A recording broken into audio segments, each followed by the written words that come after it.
श्री कृष्ण जन्मभूमि में ना तो बीजेपी पार्टी है और ना ही सरकार का इससे वास्ता है। नमस्कार, स्वागत है आपका हमारे इस खास पेशकश में। आपके साथ मैं हूं अपर्णा। गृह मंत्री अमित शाह ने नेटवर्क 18 के एक्सक्लूसिव इंटरव्यू में साफ कर दिया कि राम जन्मभूमि की बात कुछ और थी। वो तो उनका एजेंडा था, इसीलिए उसमें उनकी पार्टी शामिल हुई, लेकिन कृष्ण जन्मभूमि से बीजेपी का वास्ता नहीं है। गृह मंत्री के इस बयान के बाद संत समाज और विपक्ष की अपनी अपनी दलीलें हैं। संत कह रहे हैं कि जो कृष्ण का है वही देश पर राज करेगा, तो विपक्ष सरकार पर ही हमलावर है। मथुरा में कृष्ण जन्म स्थान की बात कर रहे हैं, कह रहे हैं कि जो औरंगजेब ने जो वहाँ मस्जिद जो बनाई थी उसको भी हटाकर वहाँ पर भी मंदिर बनाया जाना चाहिए। इसमें आपकी सरकार और आपकी पार्टी का क्या मतलब? हमारी सरकार का कोई रोल नहीं है, ना पार्टी की प्रतिक्रिया हो सकती है। नफरत की राजनीति हमारे देश से खत्म होनी चाहिए। जो एक आपसी भाईचारगी है, प्रेम है, उसमें कहीं ना कहीं विद्वेष बोलना चाहती है। ना कोर्ट में हम पार्टी है, ना कहीं पर भी पार्टी है। भारतीय जनता पार्टी हमेशा से जाति धर्म की राजनीति करती आई है। जिन लोगों के द्वारा कोशिश की जा रही है, क्या उनके खिलाफ कोई प्रभावी कार्रवाई सरकार करेगी? राम जन्मभूमि हमारा एजेंडा था। हम महात्माओं का राम जनमानस का यही कहना है कि जो कृष्ण की बात करेगा वही देश पर राज करेगा। मैं तो यही कहूँगा कि हिंदुस्तान है, प्यारा देश है, यहाँ सब मिलजुल के रहते हैं। दुर्भाग्यपूर्ण घटना को राजनीतिक रंग देना कितना उचित है। इसमें पीड़िता बच्ची के साथ जिसके साथ बलात्कार हुआ कोई नहीं खड़ा है। न्याय देने के बजाय पूरे तथ्य को लगातार तोड़ मरोड़ कर पूरी सरकार पेश करने में लगी और अपराधी उसी दिन पकड़े गए हैं। सरकार न्याय नहीं देना चाहती। न्याय दिलाने के लिए समाजवादी पार्टी रोड पे आई। मैं मानता हूँ योगी जी ने SIT बनाकर उचित ही कार्य कि आपने कब SIT की जांच के आदेश दिए? जब समाजवादी पार्टी के लोग रोड पे आ गए। आदरणीय राहुल गांधी जी पर लाठीचार्ज करना, आदरणीय प्रियंका जी के साथ बदसलूकी करना। बच्ची के रात के अंधेरे में उसका अंतिम संस्कार बिना माँ बाप के पूछे हिंदू रीति रिवाज के खिलाफ करते हैं। तो नेटवर्क 18 को दिए अपने इस एक्सक्लूसिव इंटरव्यू में गृह मंत्री अमित शाह ने साफ कर दिया कि हाथरस पर आखिरकार सियासत क्यों की गई और कृष्ण जन्मभूमि मामले में कोर्ट में बीजेपी पार्टी नहीं है, इसलिए इस पर टिप्पणी नहीं है। हमारे साथ दो खास मेहमान जुड़ रहे हैं। बीजेपी के स्पोक पर्सन जुड़ चुके हैं हमारे साथ, हीरो वाजपेयी जी, और साथ ही हमारे साथ जुड़ चुके हैं श्री कृष्ण विराजमान के वकील हैं एडवोकेट विष्णु जैन जी जुड़ चुके हैं, और अंशु अवस्थी कांग्रेस लीडर थोड़ी देर बाद जुड़ेंगे भी हमारे साथ। सबसे पहले विष्णु जी, मैं आपके पास आऊंगी। कोर्ट में आपकी याचिका स्वीकार कर ली गई। ये लड़ाई बहुत लंबी चलने वाली है, इससे आप भी वाकिफ होंगे, लेकिन लग रहा है कि लड़ाई आपको अकेले ही लड़नी होगी।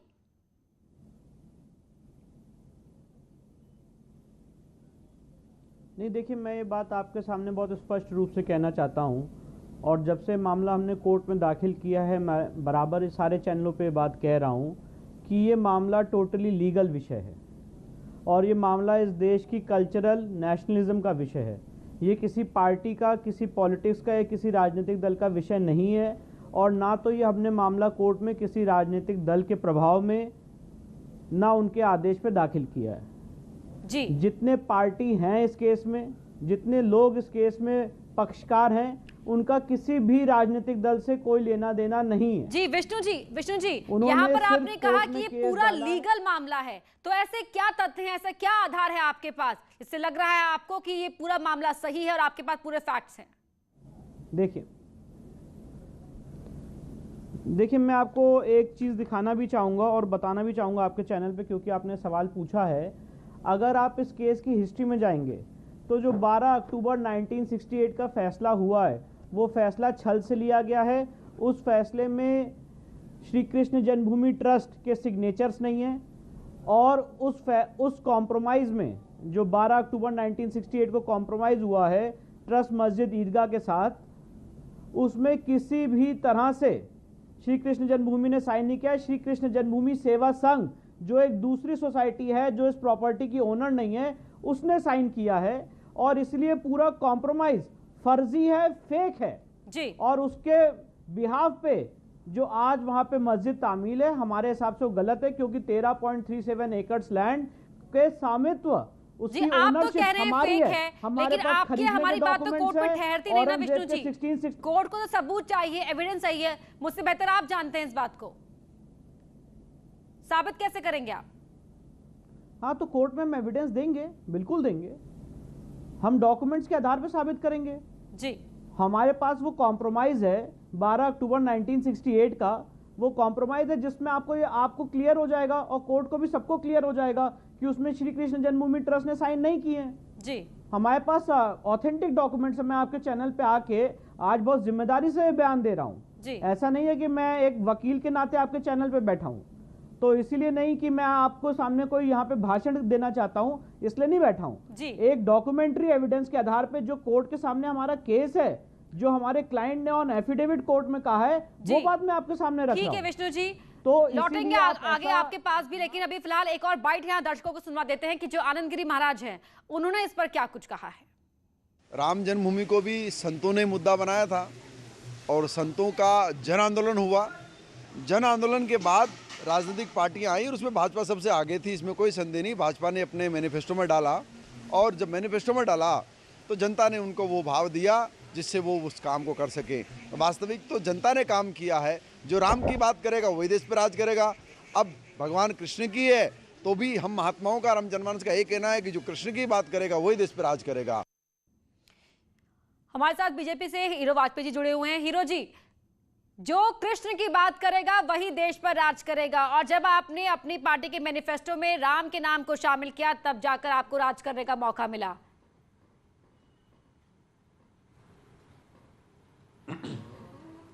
देखिए, हम सब हिंदू मैथोलॉजी को मानने वाले लोग हैं और हम प्राचीन सभ्यता, संस्कृति और अपने भगवान में आस्था रखने वाले लोग हैं। मुझे लगता है इस हिंदुस्तान में रहने वाली जनता सभी राम और कृष्ण पे आस्था रखती है, उन पर विश्वास करती है। और ये बात सही है कि हम लोग मानते हैं हर चीज़ प्रभु की कृपा से प्राप्त होती है। तो राम की कृपा से भी प्राप्त हुआ है और कृष्ण की कृपा से भी प्राप्त होगा, इसका कोई दो राय नहीं है कि भगवान में हमारी पूर्ण आस्था है। रही बात ये कि क्या चीज में पार्टी है, क्या राम जन्मभूमि मंदिर में भी भारतीय जनता पार्टी नहीं थी, और जो अभी नया वाद दाखिल हुआ उसमें भी भारतीय जनता पार्टी जागरण में तो आपकी पार्टी की सक्रिय भूमिका रही ना। जब हम उसमें पार्टी नहीं है तो इस बारे में कोई हीरो जी नहीं, जन आंदोलन में उस पार्टी की सक्रिय भूमिका रही, क्योंकि हमारे मैनिफेस्टो में वो था कि हम ये काम करेंगे। और उस समय जो चीजें लग रही थी उस आधार पे लग रहा था कि बरसों से वो मामला लटका हुआ है। तो और वो क्या अब आपको रहेगा। ये नहीं लग रहा है प्रभु की या ये कृपा से प्रीमेच्योरिंग स्टेज पर इसलिए भी आप लोग टिप्पणी करने से बच रहे हैं? वहां भव्य राम मंदिर का निर्माण हो रहा है। नहीं, कोई टिप्पणी करने से क्यों बचेंगे? भगवान के ऊपर टिप्पणी करने की हमारी हैसियत ही नहीं है। नहीं, भगवान के ऊपर मैं टिप्पणी चाह भी नहीं रही आपकी। मैं जो ये पूरा मामला है जब कोर्ट तक पहुंच चुका है उस पर आपका कमेंट चाह रही हूं सर। नहीं, तो मैं तो कह रहा हूं ना कि जब मामला सब जुडिस है, कोर्ट न्याय करेगा। जो लोग पार्टी हैं वो अपनी चीजें प्रस्तुत करेंगे और न्यायालय अपना जो निर्णय है वो सुनाएगा। और न्यायालय का निर्णय सभी ने मान लिया है इस देश में। राम जन्मभूमि मंदिर में जो सर्वोच्च न्यायालय ने निर्णय किया सभी पक्षकारों ने माना है। और मुझे लगता है कि सर्वोच्च न्यायालय, संविधान, ये सब भारतीयों की एक ये रुख आप पहले से एक्सपेक्ट करके चल रहे थे और जो अभी फिलहाल नजरिया के सामने आ रहा है उससे संतुष्ट हैं आप? नहीं, कोई नजरिया सामने नहीं। देखिए, सवाल विष्णु जी से था, क्योंकि मैं शुरू से बात कह रहा हूं कि इस मामले का न्यायालय पे हमारा विश्वास है, न्याय प्रक्रिया पे हमारा विश्वास है। न्यायालय में मामला सब जुडिस है, जो न्याय करेगा वो सबको स्वीकार करना होगा। ठीक है हीरो जी, सवाल विष्णु जी से था मेरा। विष्णु जी देखिए मैं शुरू से बात कह रहा हूं कि इस मामले का किसी भी तरह से कोई राजनीतिक दल से लेना देना नहीं है, ना ही इस मामले का कोई राजनीतिकरण करना चाहिए। ये मामला इस समय कोर्ट के सामने है और हमारे पास जो डॉक्यूमेंट्स हैं वो कोर्ट में रखेंगे। रही बात, आपने मुझसे अभी एक सवाल पूछा था कि आपके पास क्या ऐसे डॉक्यूमेंट्स हैं, तो एक उदाहरण के तौर पे मैं आपको एक चीज़ दिखाना चाहूँगा और कहूँगा आपके कैमरामैन से ज़रा इस पर फोकस करें। श्री कृष्ण जन्मस्थान सेवा संघ मथुरा, ज़रा देखिए इसको, कैसे फ्रॉड हुआ है लोगों के साथ, वो मैं आज आपके सामने आपके चैनल पे उजागर कर रहा हूँ। श्री कृष्ण जन्मस्थान सेवा संघ Mathura, also known as Shri Krishna जन्मभूमि ट्रस्ट। अब पॉइंट ये है, ये समझौते के डॉक्यूमेंट्स हैं, तो जो कोर्ट में केस दाखिल किया था वो श्री कृष्ण जन्मस्थान सेवा संघ ने किया था, जिसकी प्रॉपर्टी नहीं है। और क्या लिख के किया था? Also known as. जैसे फॉर एग्जाम्पल मैं कहूं राम जन्मभूमि ट्रस्ट, ऑल्सो मतलब मैं कहूं Shri Ram Janmabhoomi society, also known as Shri Ram Janmabhoomi trust, और कोई प्रॉपर्टी किसी और को दे दूं, तो आप मुझे बताइए क्या इस समझौते की कोई लीगल वैलिडिटी हो सकती है? मेरी लीगल ओपिनियन में तो नहीं हो सकती है। अब जब मैं बात ये कोर्ट में रख रहा हूं तो उसमें किसी राजनीतिक दल का क्या लेना देना क्या हो सकता है? मैं तो अपनी बात कोर्ट में कहूंगा, अपने साक्ष्य कोर्ट के सामने रखूंगा। अगर कोर्ट को मैं सेटिस्फाई कर पाया तो मैं अपना केस जीतूंगा। अगर नहीं सेटिस्फाई कर पाया, कोर्ट ने हमारे खिलाफ फाइंडिंग दी, तो हायर कोर्ट में अपील करूंगा। विष्णु जी, देखिए आप भी इस बात से अच्छी तरह वाकिफ है कि धर्म इस देश में कितना महत्वपूर्ण हो जाता है और खासकर राजनीति के लिए भी। तो धार्मिक विषय है ये।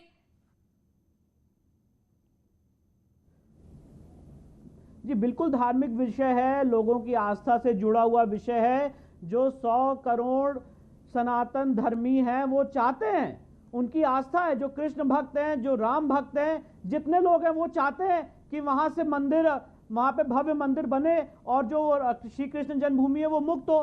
पर सवाल यह है कि वो क्या किसी पार्टी का एजेंडा हो सकता है कि नहीं हो सकता है, इस पे मैं कोई टिप्पणी नहीं करना चाहता, क्योंकि वो अपनी हर एक पार्टी का अपना विशेषाधिकार है कि वो किसको एजेंडे में लेना चाहती नहीं लेना चाहती है। जहां तक हमारा सवाल है, पक्षकारों का सवाल है, मैं आपके सामने बहुत स्पष्ट रूप से कहना चाहता हूं जी, हमने ये काम किसी भी पार्टी के डिक्टेट्स पे नहीं किया है। हम एक इंडिपेंडेंट इंडिविजुअल हैं और हमने अपनी बात कोर्ट में रखी है। हमारा इसमें किसी भी राजनीतिक दल से लेना देना नहीं है। जी ठीक है, आप कह रहे हैं कि सियासी दल से लेना देना नहीं है, लेकिन इस पूरे मामले को लेकर किस तरह से सियासत शुरू हो चुकी है वो जरा यहाँ पे आपको बता देते हैं कि प्रदेश कांग्रेस के अध्यक्ष अजय लल्लू ने इस पर क्या कुछ कहा है। सरकार मथुरा की वास्तविक स्थिति को और वहाँ जो एक आपसी भाईचारगी है, प्रेम है, उसमें कहीं ना कहीं विद्वेष घोलना चाहती है। जो गतिरोध मथुरा में या अन्य जगहों पर पैदा करने की कोशिश की जा रही है, जिन लोगों के द्वारा कोशिश की जा रही है, क्या उनके खिलाफ कोई प्रभावी कार्रवाई सरकार करेगी? और हमारे साथ हीरो वाजपेयी भी लगातार जुड़े हुए हैं। हीरो जी, गतिरोध पैदा करने की कोशिश की जा रही है, माहौल खराब करने की कोशिश हो रही है।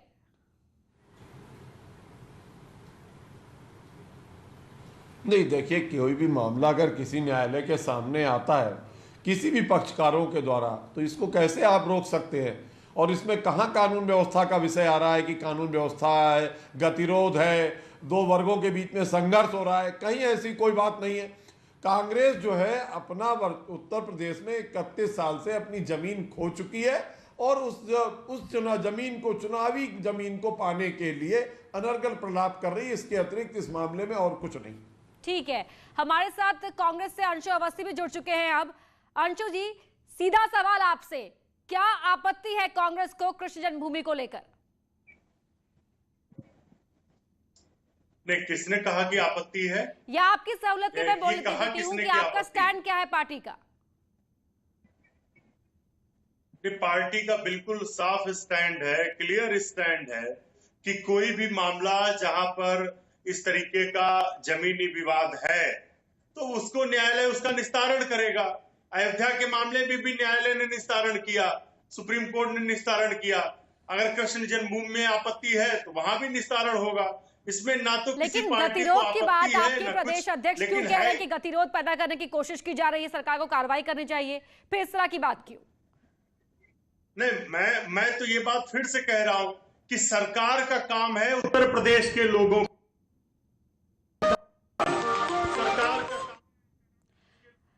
अंशु जी टेक्निकल ग्लिच है, मैं लौटूंगी आपके पास एक बार फिर।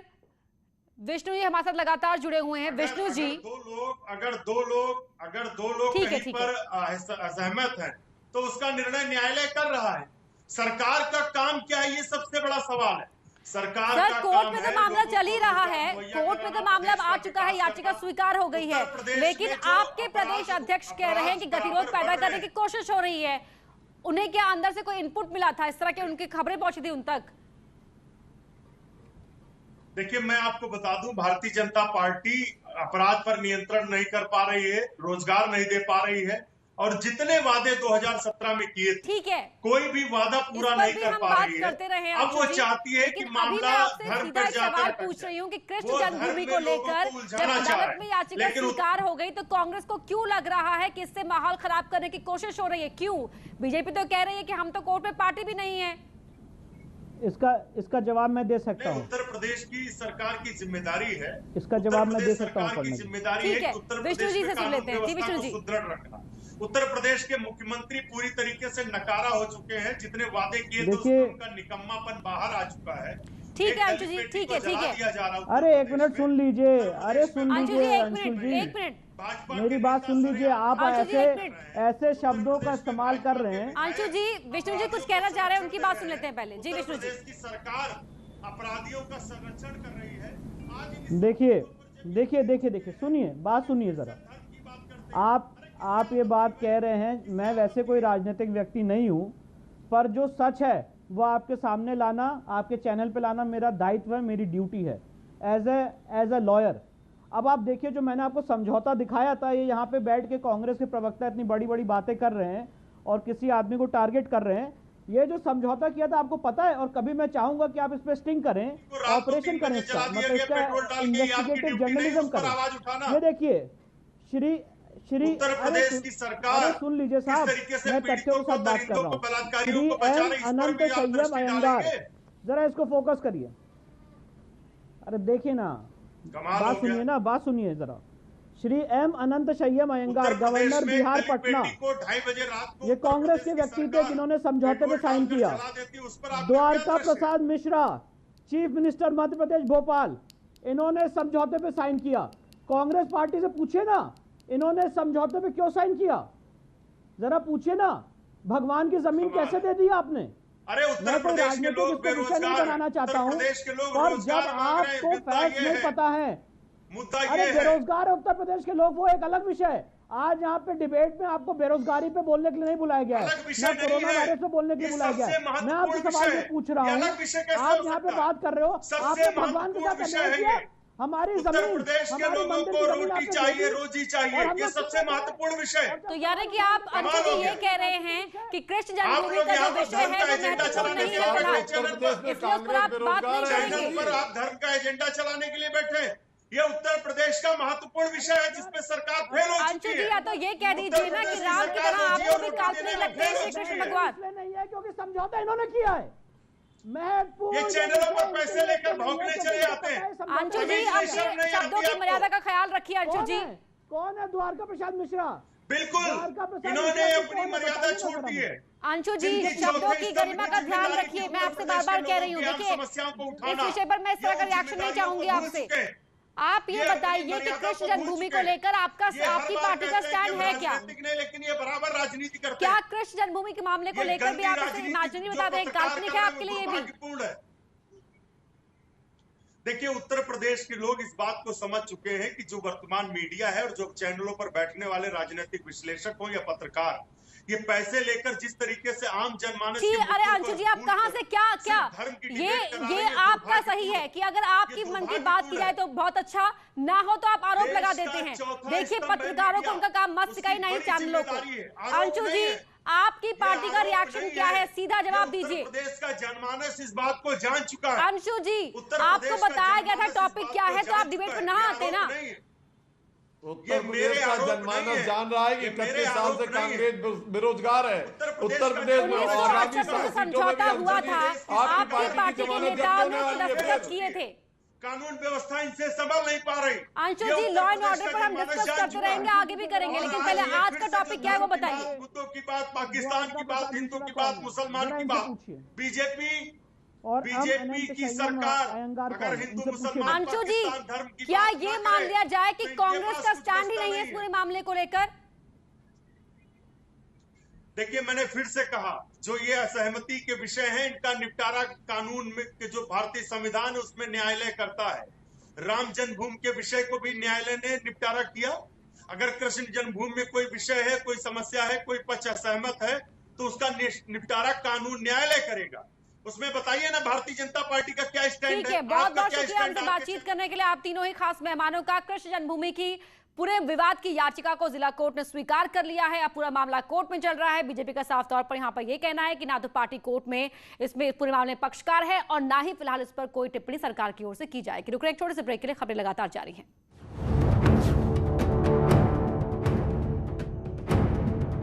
एयरटेल के चैनल नंबर 318